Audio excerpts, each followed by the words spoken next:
And Alice, we are going to be looking at letter 15, the devil, today.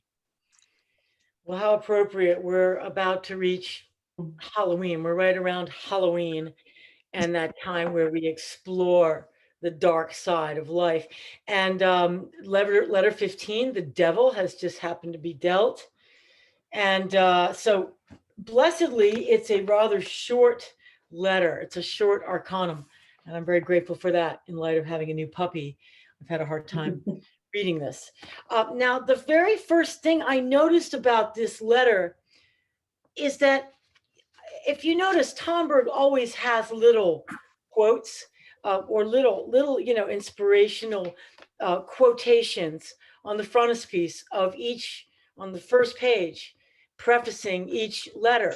Notice on this one, there is absolutely, it's a blank page. There are no quotes, no pieces of scripture. I thought that was interesting, and I noticed that immediately. To me, it speaks to the attitude that Tomberg is developing towards this arcanum of the devil, which is, in a way, to give it as short shrift as possible, to give it, not to glorify it or magnify it in any way, but to simply present it phenomenologically, as he says, because it is a depiction of evil. The word that we would use for this card, I suppose, would be intoxication. And it is so if the card before temperance is sobriety, represents sobriety and a sober, measured approach to life, this card would represent excess and the ramifications of intoxication. Notice that it is also a winged image with, it's similar to 14, to temperance. It's a winged image with two things also, two humans, left and right, linked together. So where you had temperance to compare, the winged symbol of the guardian angel with the two vessels where there are energies or waters flowing between the two, here we have a winged image, but this time two things, left and right, on the left and right hand of this image, this large figure entity, but they are a male and a female figure who are lashed to a pedestal, so they are static. So there's no exchange here. There's merely a stopping point of being lashed to a rock. So anyway, that's my observation off the cuff. So I move right into it. So again, I noticed that there was no scripture preceding this letter. And I really think that Tomberg is making a statement about that. So the winged entity of the devil is in stark contrast to the winged angel of temperance, but it is inviting comparison, obviously. It really is. Here they are back to back.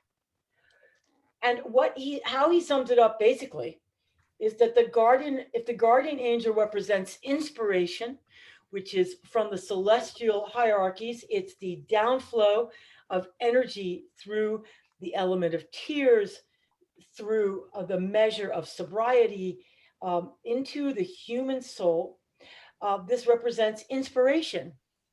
The devil card represents, the devil figure represents counter inspiration. And as opposed to tears, its energy is electrical fire. He calls it electrical fire. Back to that theme of terrestrially generated. The wings are terrestrially generated bat wings. They are not the wings of a dove or a bird, which are symbolized by the guardian angel. They are the wings of a cave dwelling creature. And so again, the counter inspiration represents intoxication as opposed to the temperance sobriety. Okay, so meditation on evil, this is really interesting. Here we are supposed to meditate on the devil, which invites us to meditate on evil. But Tomberg warns us that to meditate on evil is to be avoided. So we should be, in order to not identify or encourage an intuition of evil. This is very interesting because if we identify or engage in, as a meditant, in evil, in meditating on evil, we invite communion with evil. We do not want to have communion with evil. Therefore, he wants us to take a critical, phenomenological approach to evil. We might say it's to keep it at arm's length, a little bit more objective observation of the phenomenology of evil so that we do not fall into its clutches in any way. So this was his critique of the anthroposophists, his critique of the anthroposophist movement is that he felt that they obsessed on the elements that Steiner brought up about evil, which were the embodiment of evil in the entities of Lucifer and Ahriman. And he felt that, and even Azura, and he felt that that there was a seducing principle to this of evil. There's a seducing subjective principle, which is the Luciferic principle. And there's a hypnotizing principle, which is the Ahrimanic principle. That is more of the objective evil. Now, this is interesting. It does require that you sort of give this some thought. What does that mean? Subjective, Luciferic, objective, Ahrimanic. But this is a tendency of the anthroposophists to classify thousands of facts and to filter them through the categories of evil. And he felt that they lost the spirit of Steiner. They lost the spiritual element of Steiner when they focused on this, which provided only what he calls lame wisdom without wings, deprived of creative elan. Now, that is not what Steiner stood for. Steiner's wisdom was luminous and full of creative elan. And so the anthroposophists, he charges, since Steiner's death, they've become a movement of merely cultural reform, deprived of a living esotericism, without mysticism, without gnosis, and without magic. And that's a pretty serious charge. And I believe he's right. I believe he's right about that. That one ought to occupy oneself with evil. If you occupy yourself with evil, you risk losing this creative elan and giving power to the forces of evil. So keeping a distance, remaining an observer, as I said, of its phenomenology is a better approach. You cannot know. The reason he's saying to stay away from intuition, to try to achieve an intuition of evil, is not possible.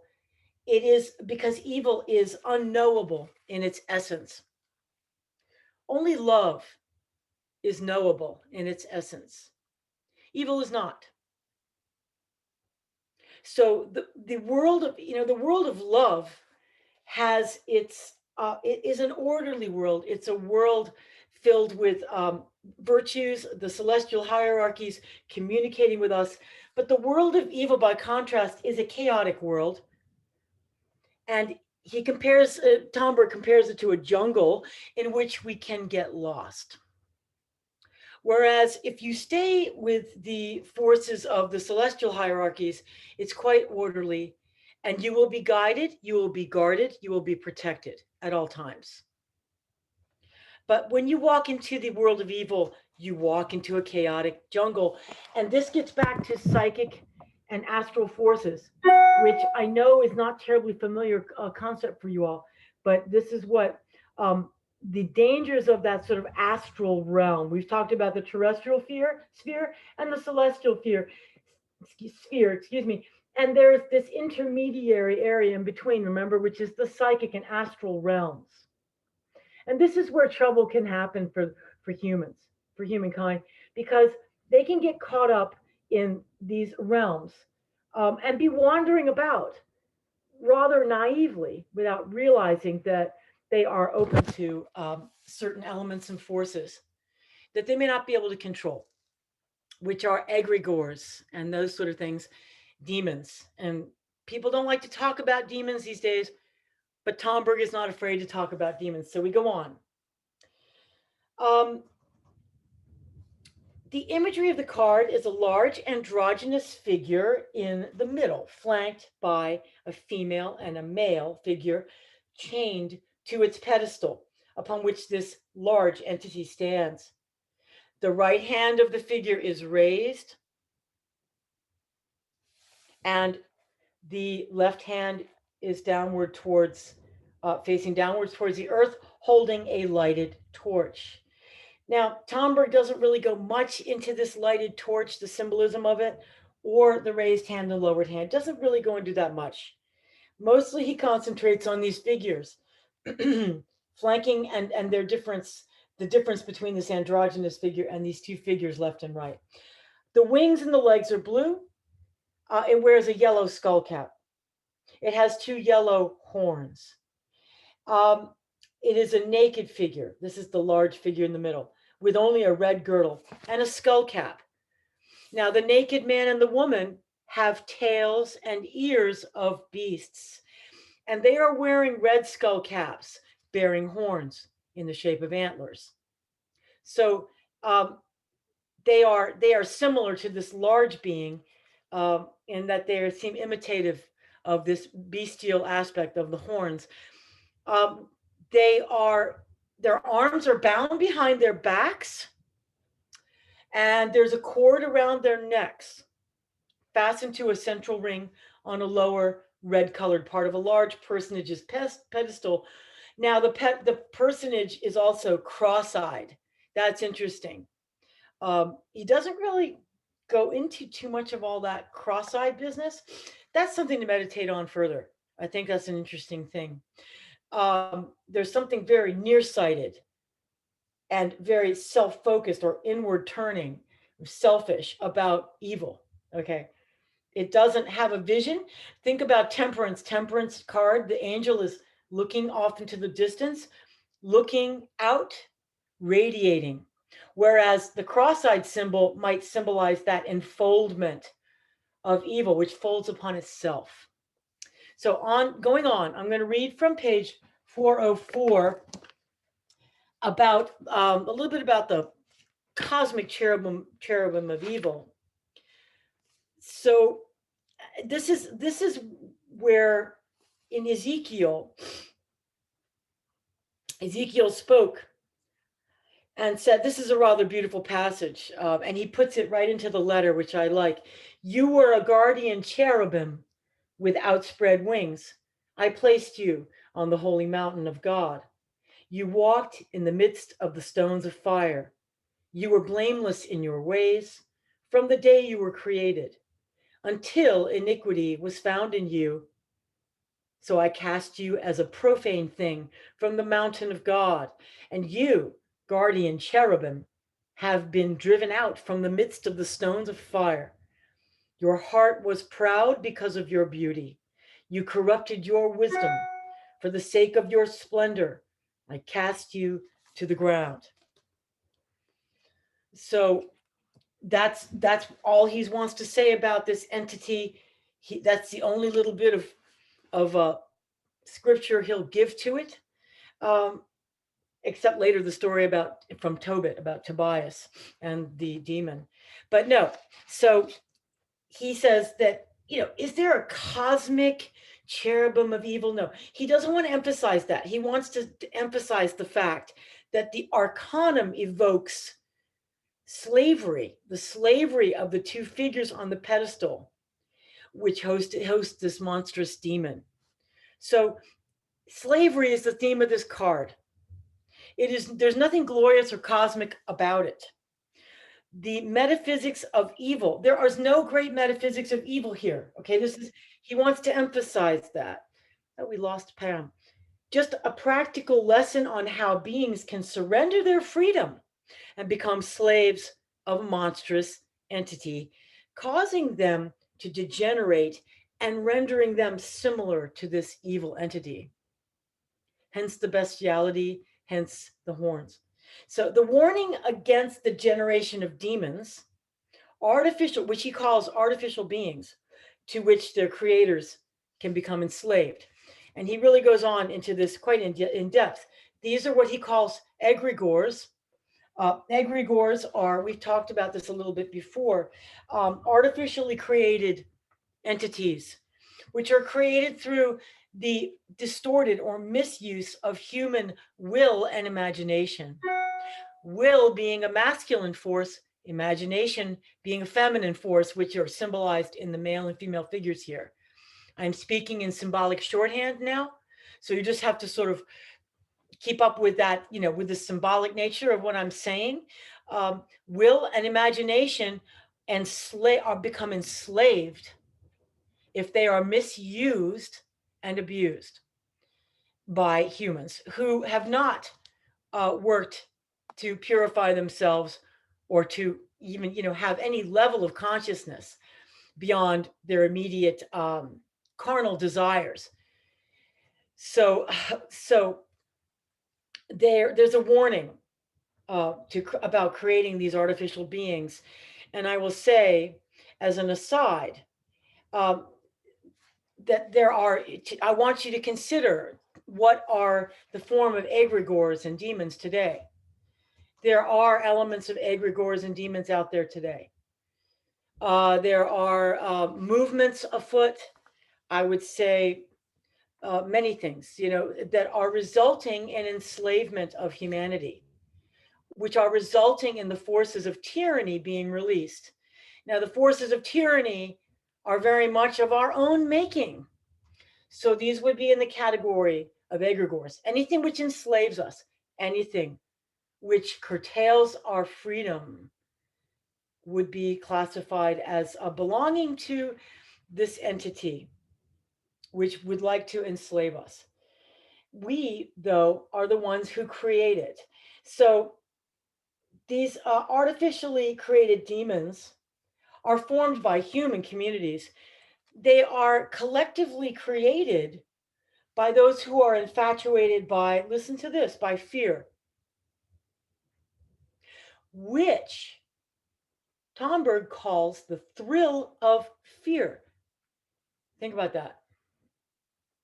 The thrill of fear seems to be a very great temptation for humanity to fall into. The thrill of fear is, I would argue, makes us one of the most manipulable creatures, because we seem to be so vulnerable to fear. And so the devil can use fear quite effectively. And this is why, we love to watch scary movies, and we love to scare ourselves on Halloween, and we want to flirt with the forces of death, but they scare us tremendously. So this is what is played upon. Now, he calls these egregores microbes of evil that are created by tertiary causes. In other words, they represent this arbitrary abuse on the part of autonomous creatures. This is what microbes of evil, you could look at it as like little viruses that humans can create and make contagious by humans incarnate them through their own being. So entities, he would claim that entities like the Canaanite Moloch and the Mexican Quetzalcoatl, he talks about these are created by human collective thought forms that are willed into being.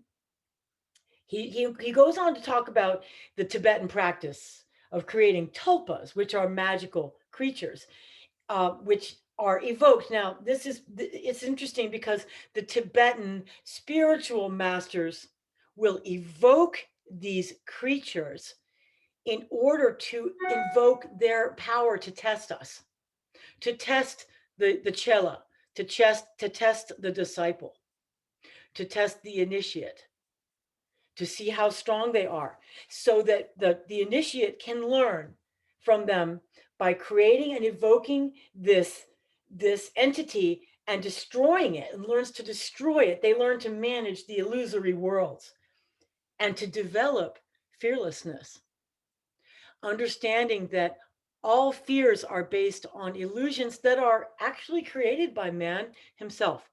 So the Tibetan principle, that's a very interesting thing.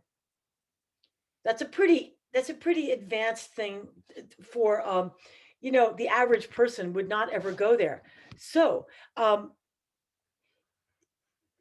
this, I want to, as an aside, say that I was exploring tulpas. I was exploring tulpas and egregores on YouTube.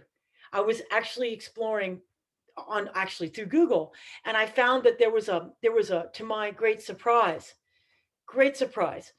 there was a video of a young man claiming to teach you how to create tulpas safely. Let me teach you how to create a tulpa safely. And he was dressed in this rather, silky robe. He was clearly he was putting himself across as a sorcerer. Young, handsome guy. I was shocked that he was trying to teach how to create an egregore. He was trying to teach you how you can create a personal egregore, a thought form from your own, that you could generate yourself, and it would be your servant to do what you willed it to do. Wow. He didn't seem to understand that he was playing with fire at all. He seemed to think, in his, I'm sorry, but to have to say arrogance, that he would be able to generate this creature and be able to control it to his own ends without it getting away from him and doing any damage at all, or damaging him at all. Wow, that's incredibly naive. And this is what the sin of pride, this is where it will take you, of course. I was shocked to see that. You could go see him yourself. It was like, I couldn't watch it. I just couldn't watch it. So back to this. The making of idols, this is what this is forbidden by the second commandment. In the 10 Commandments, it's a commandment against the engendering of demons. Now, we talk about, you cannot serve mammon and God at the same time. Mammon would be an example of an egregore.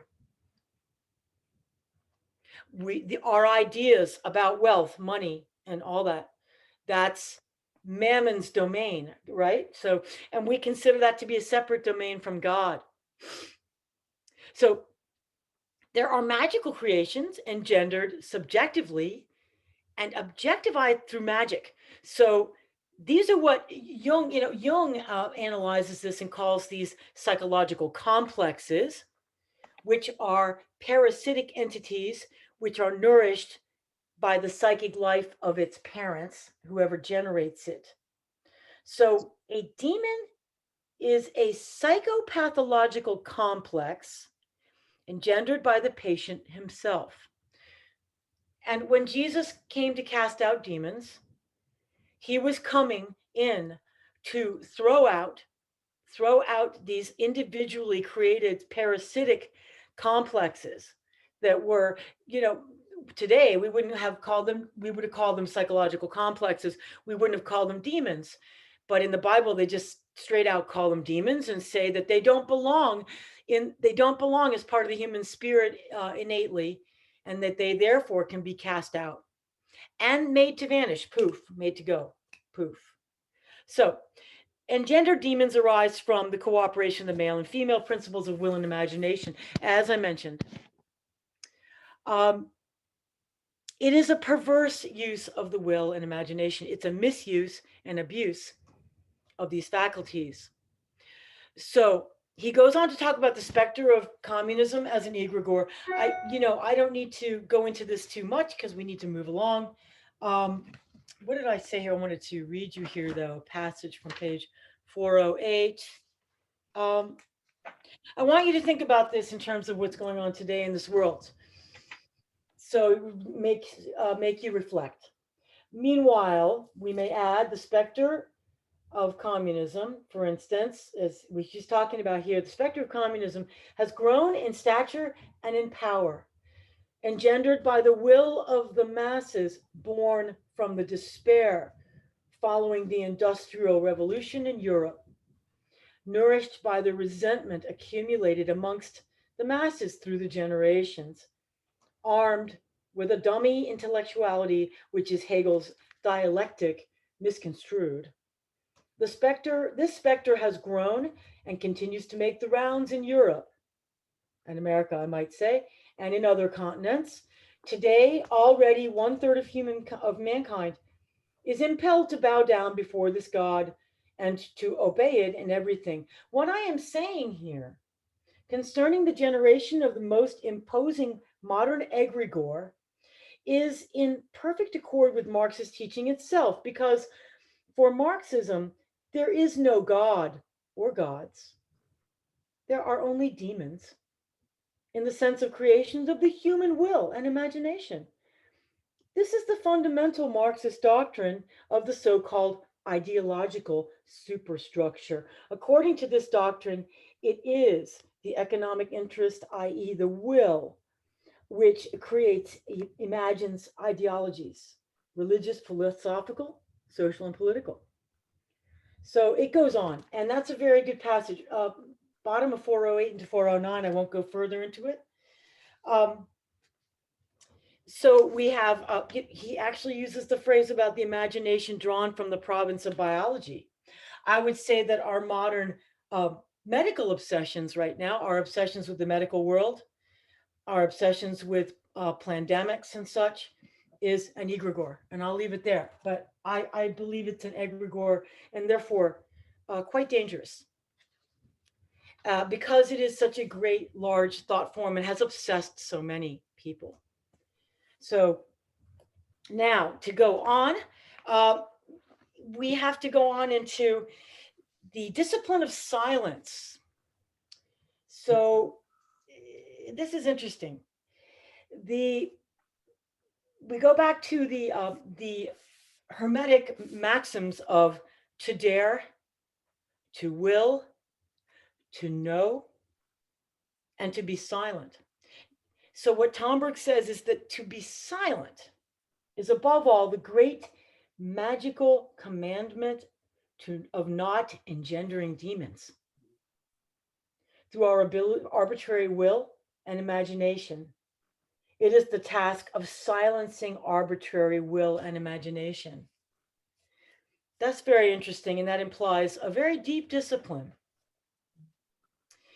And that silence is the way to meet, is the way to put up a barrier of protection against the engenderment of arbitrary, and this is the resistance of temptation. So St. Anthony cast out demons. He was wrestling with demons. He was using the very forces of his own spirit, armed with using the armor of God to put up a wall of silence against these demons to stop their activities. So this is temperance, again, sobriety. The ability to be silent is a very strong virtue of the temperament of sobriety and being measured. Learning when to stop talking. Think about it. When you're intoxicated, you get carried away. You get carried away. If you've had too many glasses of wine, you get really carried away with your own thoughts and you prattle on. And then you find out, oh my goodness, what did I say? And you know, what you say may have engendered something damaging while you were in a state of intoxication. So intoxication of the will and the imagination is what engenders demons. So it means going to an excess beyond the limits of competence and sober and honest knowledge. The intoxication of radicalism, he goes on about that being a fever of the will and the imagination, which spawned he quotes here, which spawned class hatred, atheism, disdain for the past, and material interest being placed above all else, which is now making the rounds of the world. Again, I ask you to reflect on that to this day, how that is reflected in our present time. He doesn't criticize the sober Marx and Engels. He says that there's a current leadership, there's a current movement to try to use the forces of Marx and Engels, the thought that they had, the philosophy that they had, to use it soberly. I would argue that he's talking about Russia, that Russia is grappling with this after the Bolshevik Revolution, that they have been trying to grapple with that ever since. So the scale of temptation corresponds to the level of spiritual advancement. So temptation is progressively spiritualized, sublimated, and made more subtle as man becomes more spiritual in his works. Now, the beginner on the spiritual path needs to cultivate the improvement of their habits, discipline, and simple faith. And this is where they should remain. This is what the milk of the church provides. The exoteric church provides for the beginner on the path of faith, which is most of the children of humanity would be included in this. This is just the way it is. John is a shepherd in the church, and he shepherds probably mostly the children of the church who are still nurtured by the milk of the church, which means the teachings and the guidance and the faith of Jesus as the spiritual leader, Jesus as the spiritual center. And this is a safe place to stay because the guardian angel protects the beginner from inimical forces through the law of temperance. This is wonderful stuff. It's all quite orderly. So our guardian angel guards us from these inimical forces when we are just starting on the path. But Tomberg points out that after the beginner begins to progress, that I would call this is the introduction of the strong meat of the advanced disciple is also part and parcel of Paul's exhortation to take the whole armor of God that you may be able to withstand the wiles of the devil. Gird yourself with the breastplate of righteousness and the helmet of salvation and the sword of the Spirit, and above all, the shield of faith with which you can quench all the flaming darts of the evil one. That's Paul, Ephesians 6. And we know that quote very well. And it's a powerful one because it is one that we need to remember, that putting on the armor of God, especially when you step out of the very simple patterns that you have cultivated so far in your life, and you step into this world of the more advanced steps on the path. So what happens in a mature spirituality is that you find yourself in solitude and isolation. And so we go into the dark night of the soul. And the dark night of the soul is where, of course, demons play a great part. But this is again part of the spiritual path.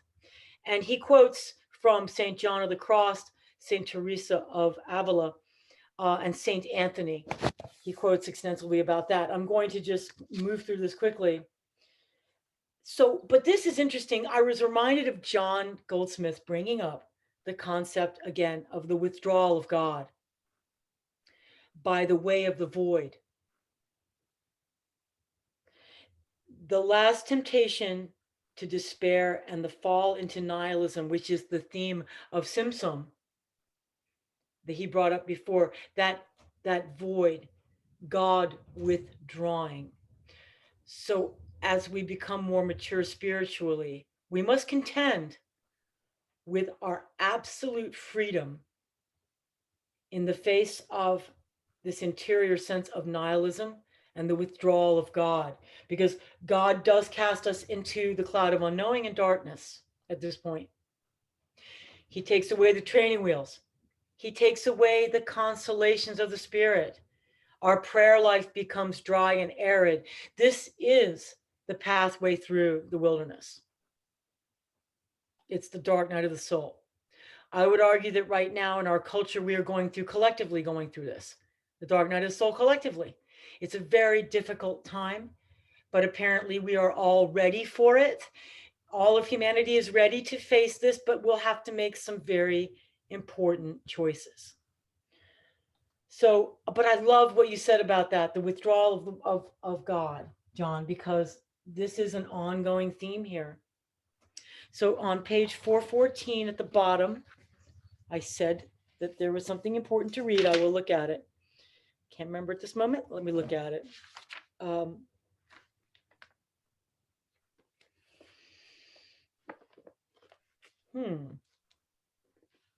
yes. So this law is of such universality that Jesus Christ also had to face 3 temptations in the desert after the manifestation of the Holy Trinity at the time of the baptism in the Jordan. The ladder of perfection, therefore, entails that of temptation. And just as the former signifies progress from the gross to the subtle, so does the latter signify an analogous process. In other words, inspiration is followed or accompanied by counter-inspiration.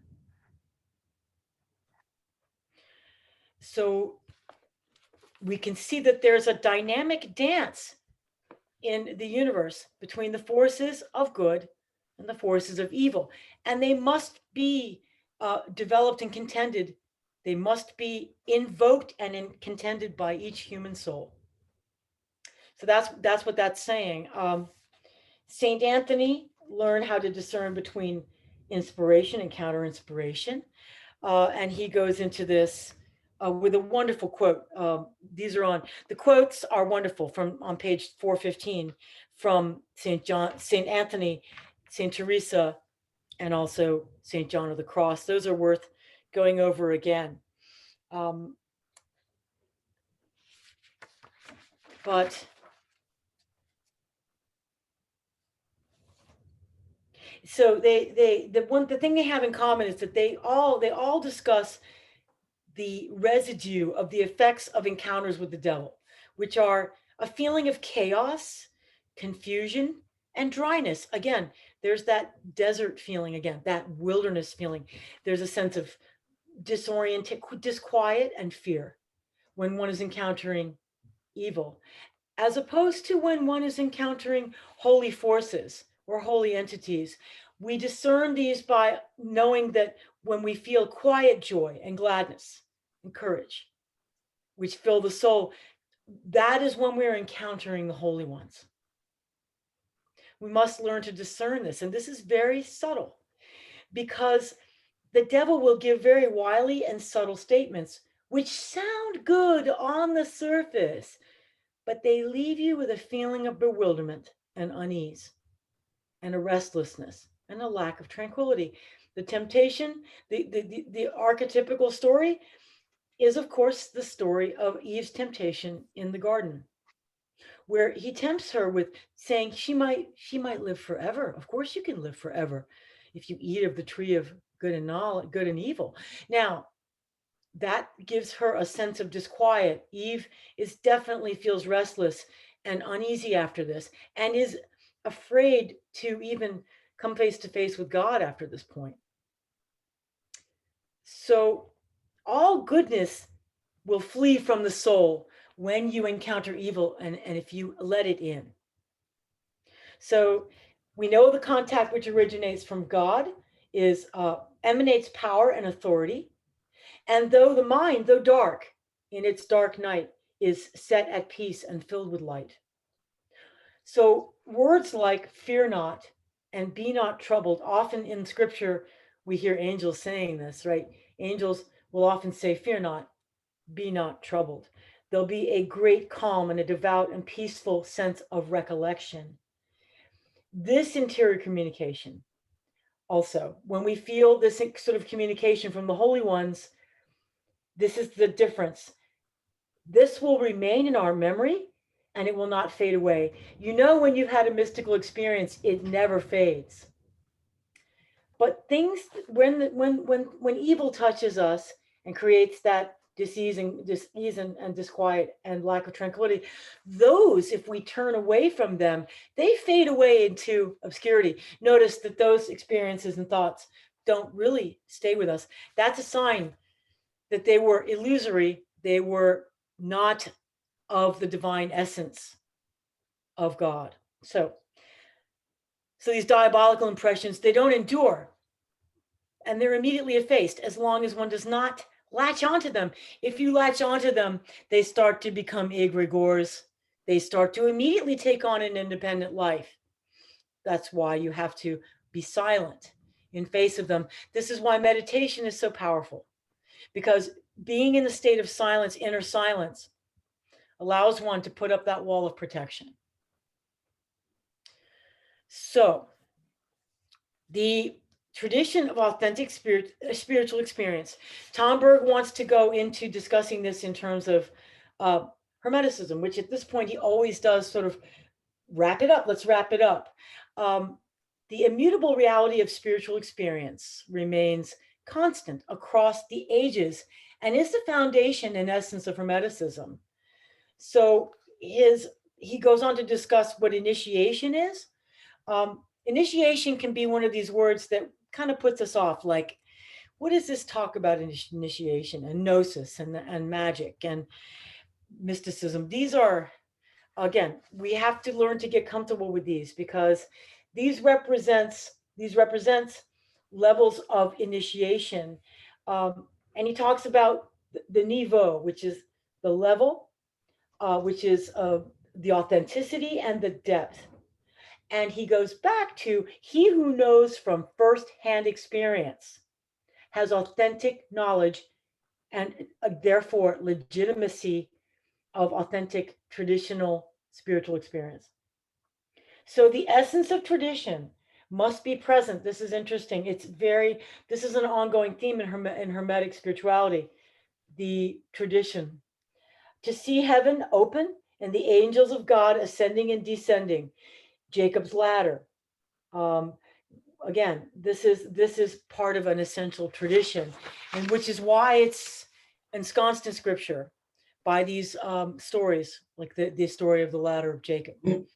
Saint Francis, he brings up also, is initiated by the seraphim. Initiation is a personal experience, by the way, and I want to say this as an aside for myself. Initiation, there's all these, ways of initiation. There's these paths, and Steiner talks about these different levels, and so does Tomberg. But I have to tell you that bottom line is, initiation is a very personal experience, and it happens on the inner planes. And it is not something that you can even really talk about much. So we'll try to leave that alone. All right. Let's go on.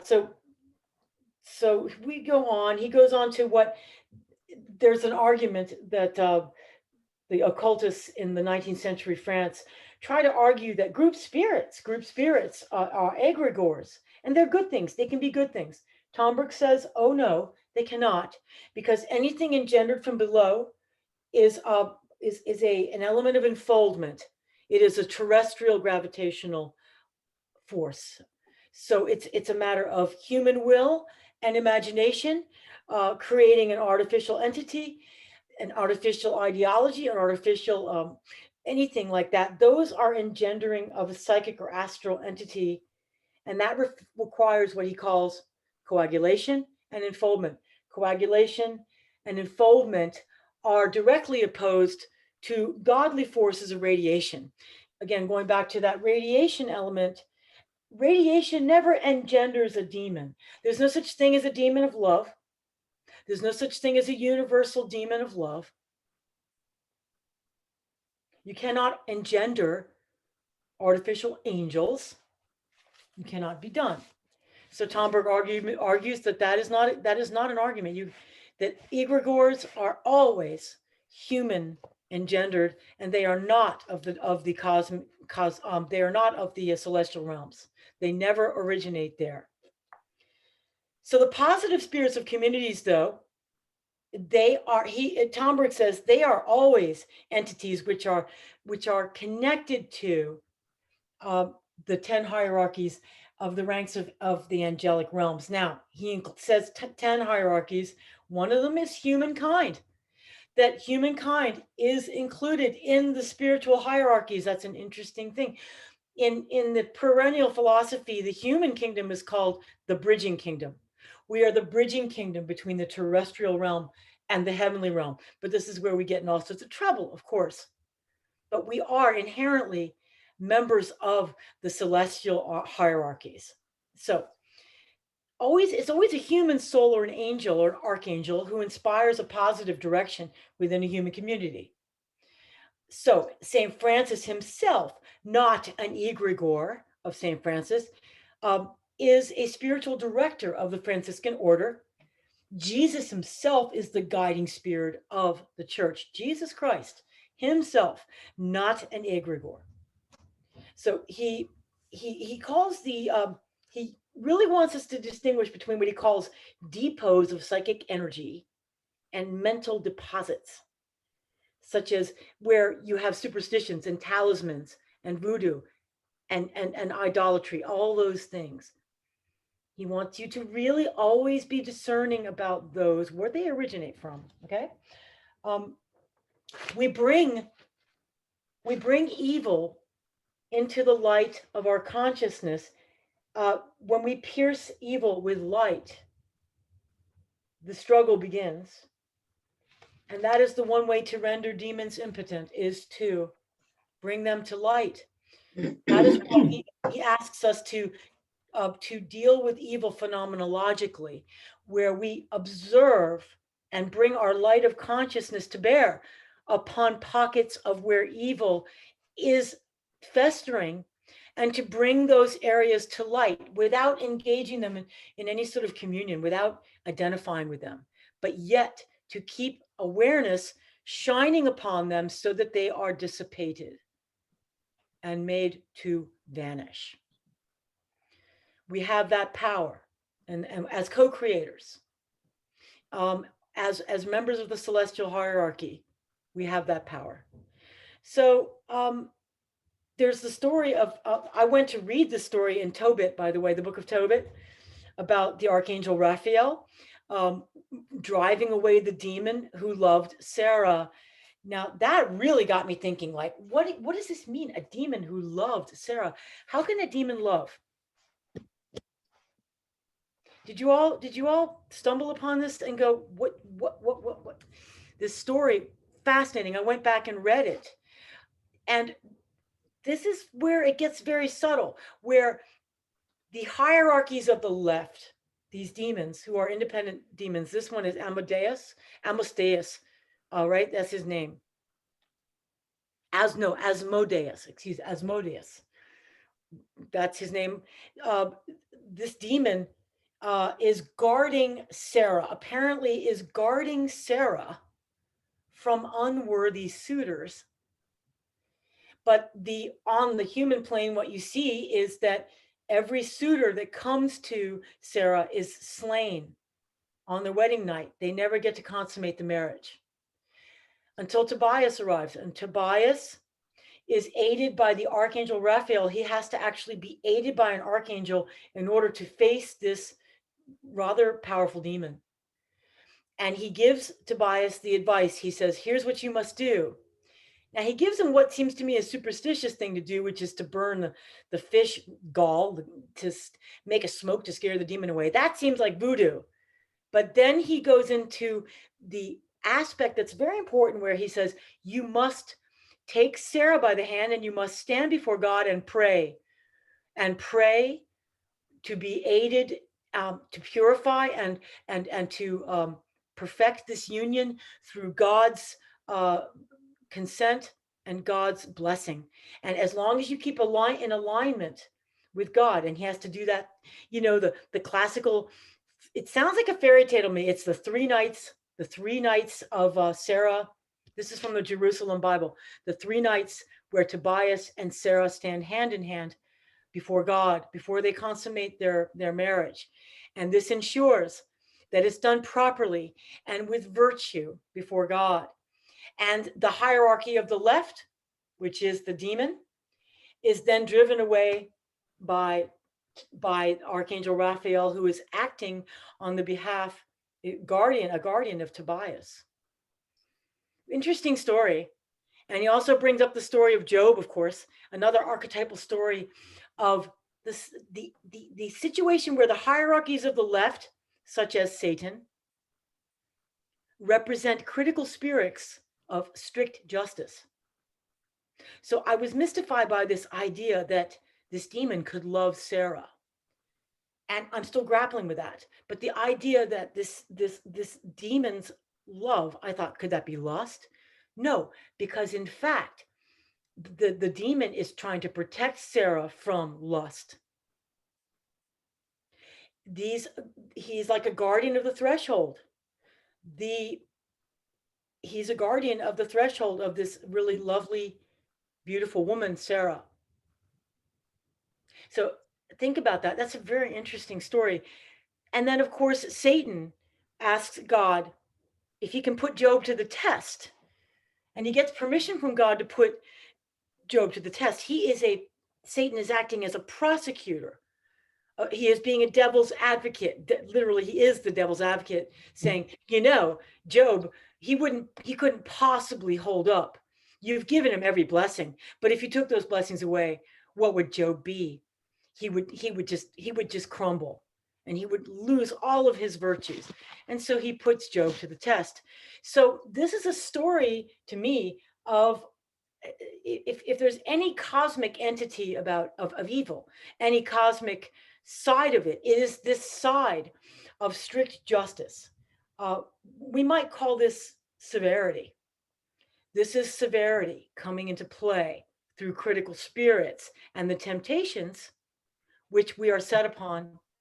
Humans are set upon by these temptations in order to grapple with them, struggle with them, strive with them, in order to prove ourselves worthy.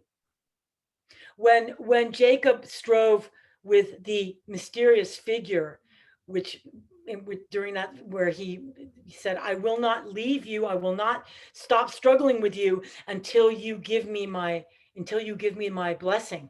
Mm-hmm. Now, was that an angel or was that a demon? Now, what was that? There's argument about that. But Jacob comes away with a lame hip. He comes away with a physical injury, a wound from that. But yet he is named Israel. So one might say he must have been striving with some very important it was either a demon or an archangel, yes? So that is always an interesting story to me. The hierarchies of the left will make use of ridicule and cynicism, and sometimes passionate indignation to bring the trials to bear upon the select human soul under prosecution. So then he brings up Mephistopheles, and he brings up this somebody who was writing great tomes generated from their imagination about that. He was channeling Osiris. Did you read that? He's channeling Osiris. And that was really funny because I thought about modern day New Age channeling and people who get really super inflated and think that they're channeling great entities. And here's these demonic entities just going, what fools they are. What fools they are. They take this cheap knowledge and they disdain the true wisdom. So they're there, they're there these channelings, for instance, are there to make the human discern deeply about the sources of wisdom and truth and faith, and puts them to the test. I thought that was a fascinating thing. The warning is clear. You make an artificial demon, a tulpa, if you misuse your force of will, you will render the generator a slave of the generated. And so these sorcerers, like that young man who described how to create tulpas safely. The arrogance of that, it just blows me away. The last bit of this letter, he talks about the four paganisms. I'm just going to dart through those really quickly because we need to move on. Weird, I've almost gone a whole hour. I'm so sorry. I've done this again. Pagan initiates are he distinguished between the pagan initiates, the Hindu paganism, and the philosophers. He distinguishes between them and Moloch, for instance. Okay, we need to distinguish the poetic paganism, which he says reflects universal humanism, naturalistic paganism, and then he distinguishes those against degenerate paganism. So I'm done, and I'm sorry I went the whole hour, but sorry again. I do that more and more. I hope it was worth listening to.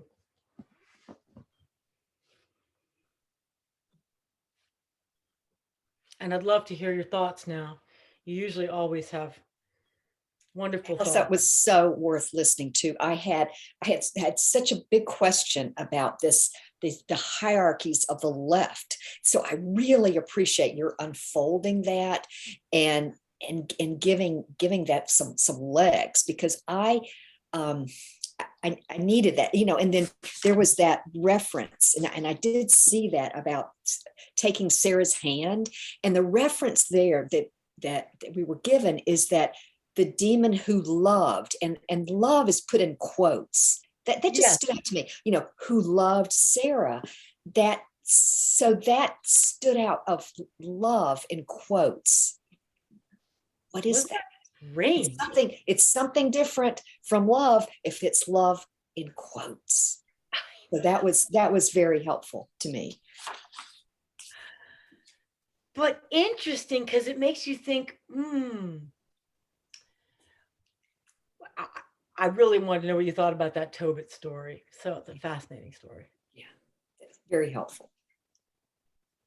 Alice, John? Sorry. John. Well, I was going to say, thank you for that. But my word, it is complicated, because in one stage, and Tomberg seems to be saying that the devil is all dryness, disorientation, and confusion, but God is this gentle conviction of love, or something like that. And you can actually tell the difference. And sometimes you can. But what happens when we get back to the Tsimtsum again? What happens when God withdraws? Because when God withdraws, yes, it is for our growth. Yes, it is for all sorts of good things. But my word, it feels like dryness and confusion and all those things that, John of the Cross went on about. And so a question that springs to my mind, when we are in the middle of this, when we are in the middle of dryness and confusion, and we can't actually feel our way out of it, what is it that we can do? And I've got one tiny suggestion. I think I might have shared with this group, or it might have been the other one, that when I was a student, I was part of the revolting student generation, and we went on all these marches in praise of Marxism. And do you remember the Ho Chi Minh stomp? Ho, ho, Ho Chi Minh. Yeah. All this was absolute bloody nonsense. And one of you, and I said, I thought that might have been Agrigores. And one of you very, very kindly said, oh, John, I don't think so. You were just trying to do the right thing. After all, there is such a thing as sober Marxism, which is to do with caring for the poor, etc., etc. And yes, but I remember my own feelings at that time. Certainly, I would say, yes, we are actually on the moral high ground here. But there was also this wonderful feeling of we are in the right and they are in the wrong. And when it is other people being wrong, which is leading you by the nose, that is a very, very dangerous place to be. Now, not much harm came of those marches back in the 60s. I mean, we didn't have enough power. There was enough sane people around saying, yes, you'll grow up one day, and most of us did. But we could have grown up a little earlier. After all, if we had, even in those days, looked at the difference between an ordinary Western country and an Iron Curtain country, yes, there's good and evil in both. But I remember what President Kennedy said when he visited Berlin. He said, there are things wrong with our system, but at least we don't have to build a wall to keep people in. And there was so much evil, even more blatant than ours, behind the Iron Curtain, that we should not have been led astray. And being led astray, we were lucky, it didn't do much damage. But, I mean, did the French Revolution begin with a bit of a riot, getting out of control, and then you have the Reign of Terror and things like that? If we had been a bit more successful, it could have had the most horrible effects.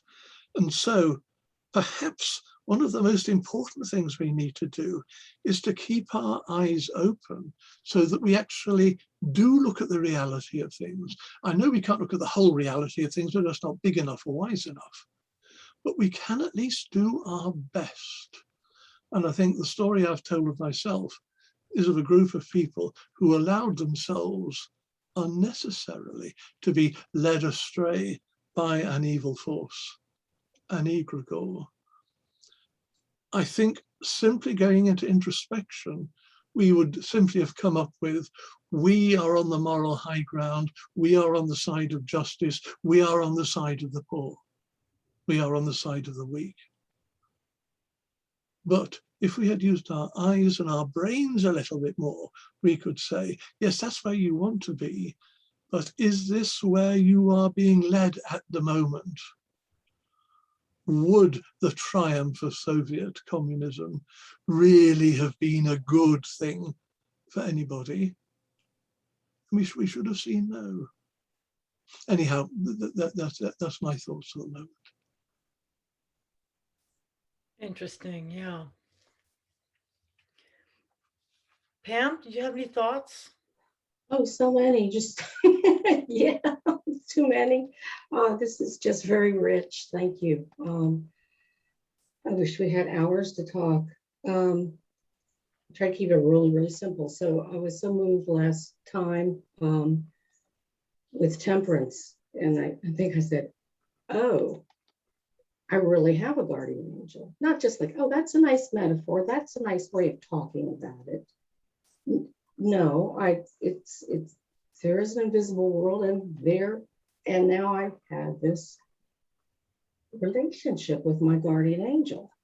Well, now I realize how careful I have to be about things that are pulling me in the wrong direction.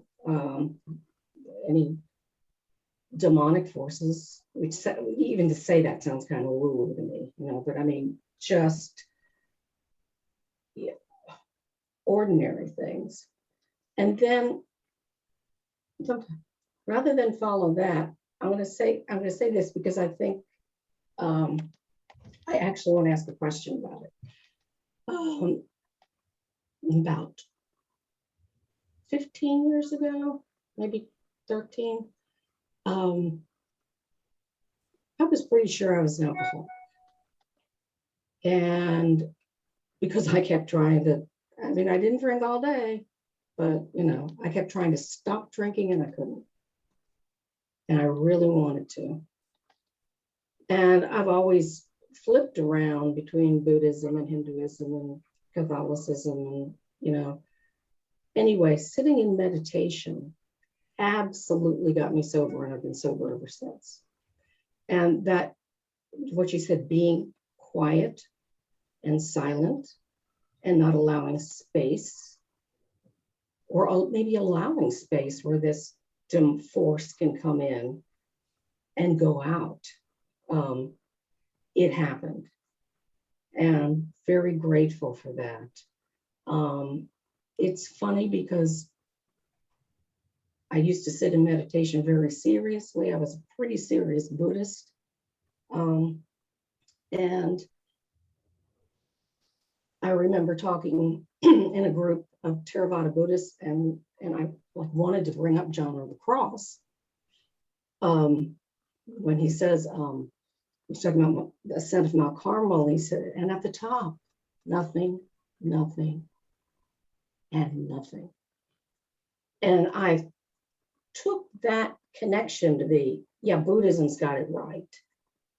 What's there essentially is nothing. You can call it whatever you want. And that carried me for a long time. But now, recently, within the last year or two, I'm coming back to, I'm praying the rosary. And that's not the same thing. I feel so many consolations, that wonderful feeling of consolation. Or when I do centering prayer, it's a consolation. I do not want to think that one is wrong and one is right. And Tomberg would say they've all got it right. We've all got it right to some degree. But perhaps for individual people, a certain path is right or wrong. That's my question, maybe.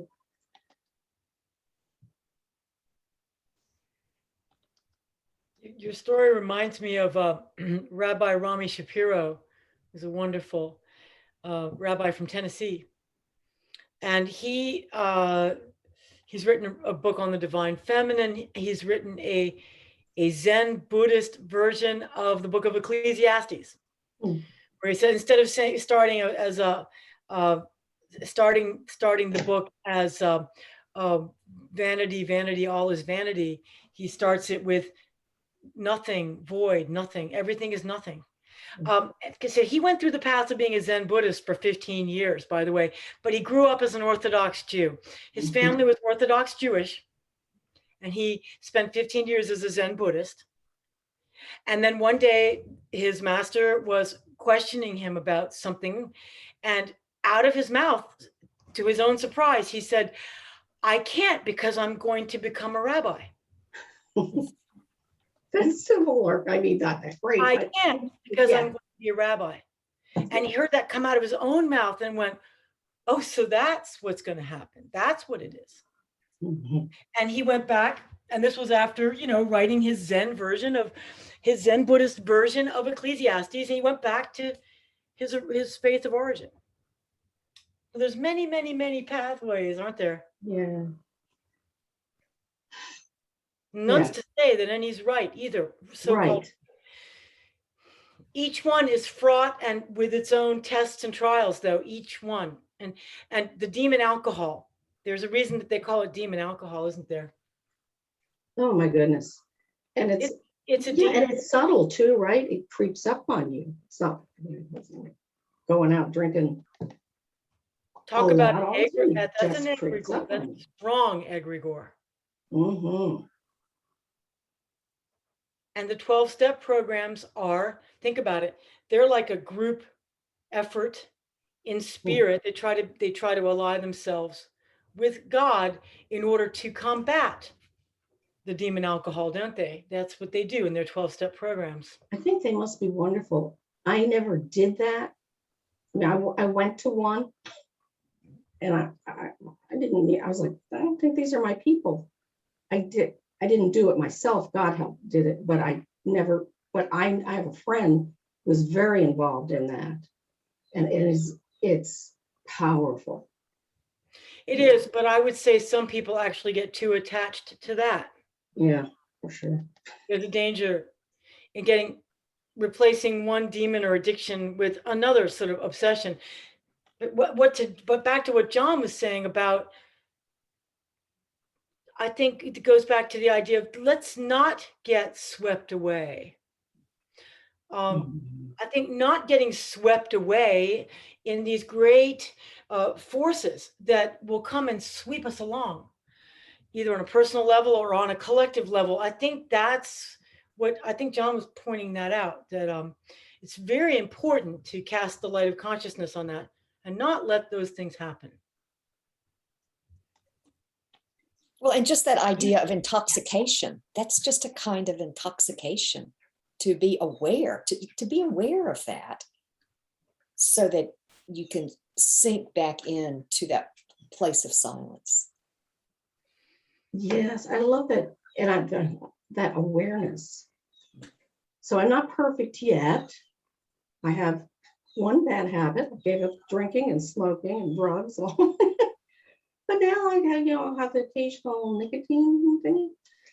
And I know how to stop that now. I don't quite want to choose it, but I know the way is to be, I'm taking it, I'm feeling a craving now. And then to look at now, and at the end of the day, look at, well, how many nicotine things did I know it's put that light of awareness on it. And the demons don't like the light, I guess, or the awareness.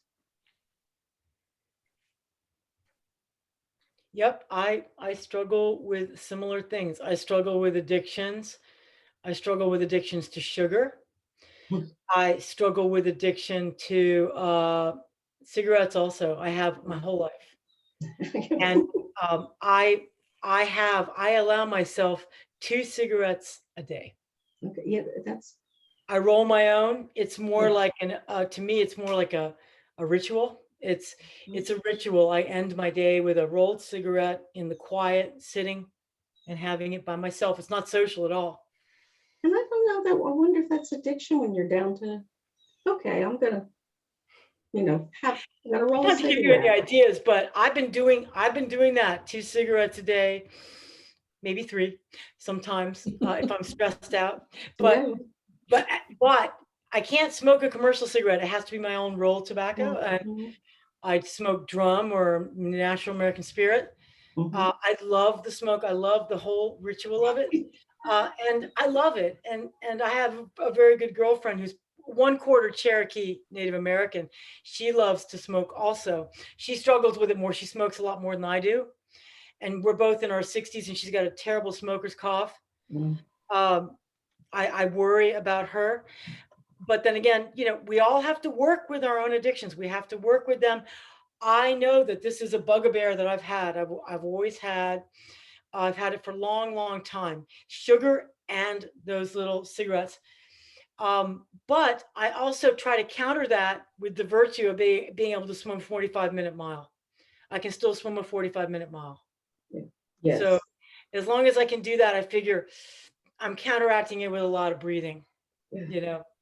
And 2 cigarettes a day, I've even admitted to doctors I do that, and they're like, oh, whatever. I did the same thing with my doctor. I said, because I'm kind of worried, about the nicotine. He's like, and I said, if you were in the hospital, with yeah, but no, don't worry about it. If you're an Anyway. addict, if you go in the hospital, they give you a nicotine patch if you're a smoker, because that's a safe delivery system.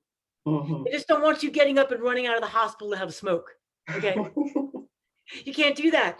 And alcohol, they need to know if you're an alcohol addict, because if you are, they have to prepare for delirium tremens. Yeah. And they have to prepare to detox you.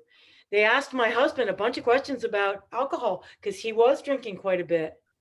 And they asked him exactly how much. Mhm. They wanted to know exactly how much he'd been drinking.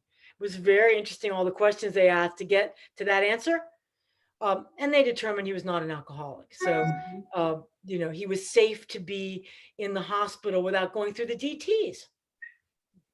Oh my God, can you think about that? Mhm. These So many are people are.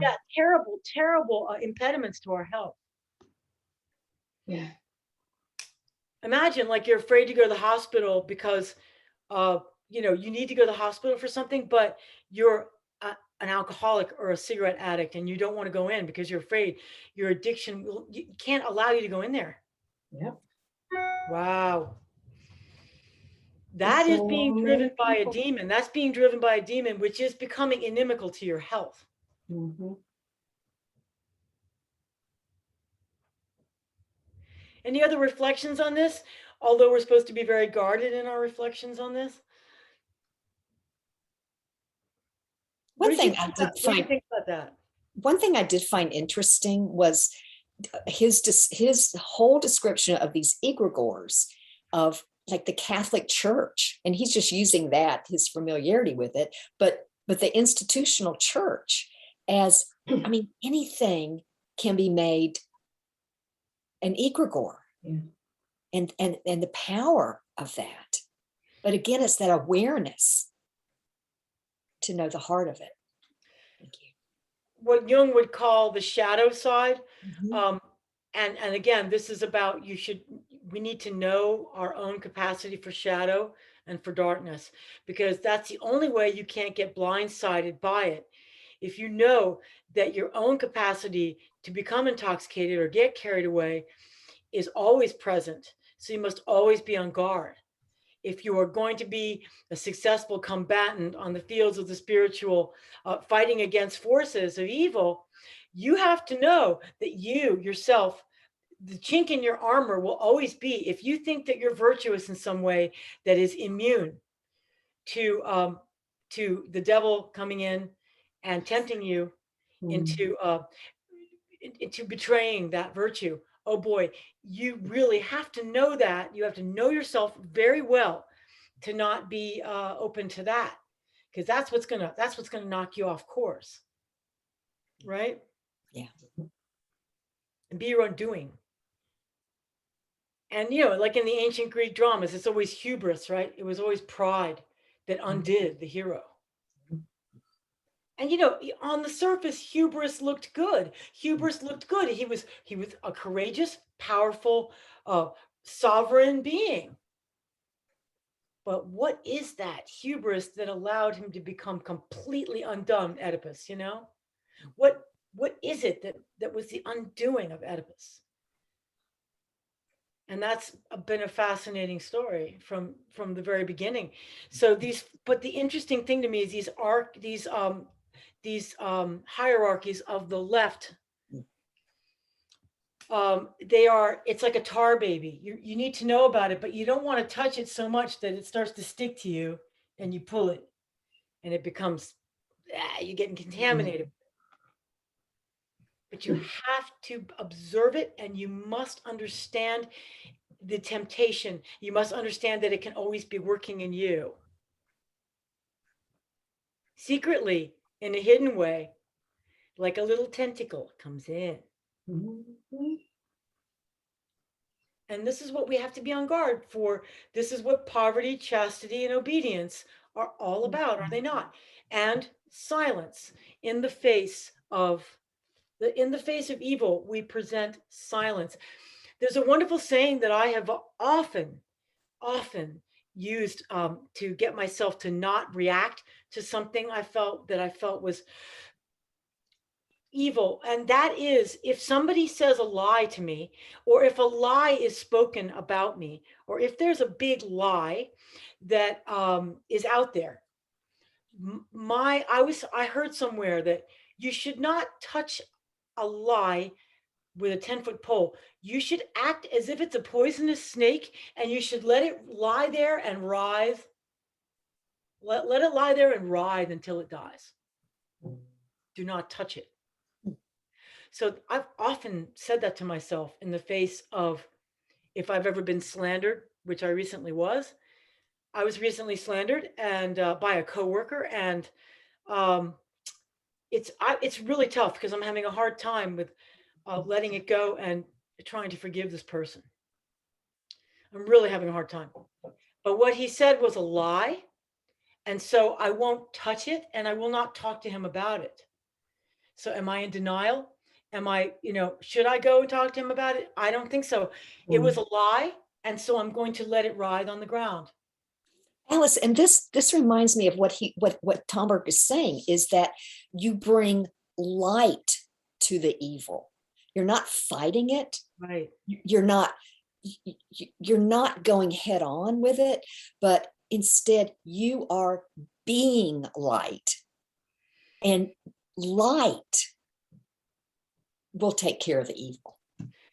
It's the perfect antiseptic. It will wipe it up. It will disinfect it, and light disinfects. So I know that if in spite of this lie that this person said, which had personal impact on my life profoundly, I realized I took that information and I took the lie, I left it alone, and I said, okay, in light of what's happened, I must now figure out what I'm going to do. And I turned away and did something really positive with that. And I moved on. I moved on in a really positive way. Instead of dwelling on that, if I had dwelled on that, if I had picked up that snake, oh boy, it would have bit me. And I think I would have gotten into a lot of trouble. I would have gotten into a lot of trouble. I could definitely see that temptation was there. It's hard, so hard, but you just be the light. And I'm glad, because it actually strengthened me. The fact that I was able to resist this evil and say, I don't care what the guy said about me. I know it's a lie. And I defended myself with one sentence to the person who accepted this hearsay about me, who's a priest, by the way. She accepted this hearsay about me. And I just said, that's not true. It's simply not true what this person said about me. But I didn't defend myself any further. I was just like, I'm done with that. Turned away. I'm done with that. And I don't care who these people are. They have no authority over me whatsoever. And they can't. They don't have any hooks in me. If I had played that game, they would have had a hook in me, and that would have been a tentacle of wile. I'm sorry to give you that personal story, but to me, this is where you contend with, you're contending with evil every day on some level or another, and how much you engage it. Well, and like Shakespeare says, methinks you protest too much. You don't want to be there. Exactly. And if I had protested too much, I would have had to look at that myself and go, how much am I involved in this lie? Am I being honest with myself? Right? Well, this has been a wonderful discussion. I'm sorry it took me so long to go through the devil, but You said it was such a short chapter. I know. Just read it. I hope, lest I dwell upon it too much. Agrigores and all these things, it's a lot to think about, because have you ever thought about communism, for instance, as being an egregore, or the church as being an egregore, or a government as being an egregore? Could it be? But we call them shadow church, shadow government, the deep state. The dark side of these organizations is very real. They're very real. But whether you want to dwell on them, if you dwell on them too much or obsess on them, you can give them too much power. And you can also become defeatist and say, well, what can I do in the face of a church that put us through the Inquisition? Right? How could I ever give myself over to the church again when they put us through the Inquisition and the Crusades and all the terrible things that the church has done? The Catholic priests who abuse children. How can I ever accept the church again? That's. And that's what we have to contend with. This chapter kind of helped me open that door a little bit, because that's kind of what I thought. But then I realized that's people in the church, and creating. I never even heard that term egregore before, y'all. Now I get it. Yeah. It's always people generated. Yeah. People generated stuff is always where the illusion is lying. Okay. Because we just get really twisted. We have wonderful imaginations, and we have geniuses like Shakespeare. But then we also have people who are come up with some pretty wild, devious little plans, don't they? For their own self-aggrandizement, their own pride. It usually goes back to that, doesn't it? Mm. The sin of pride.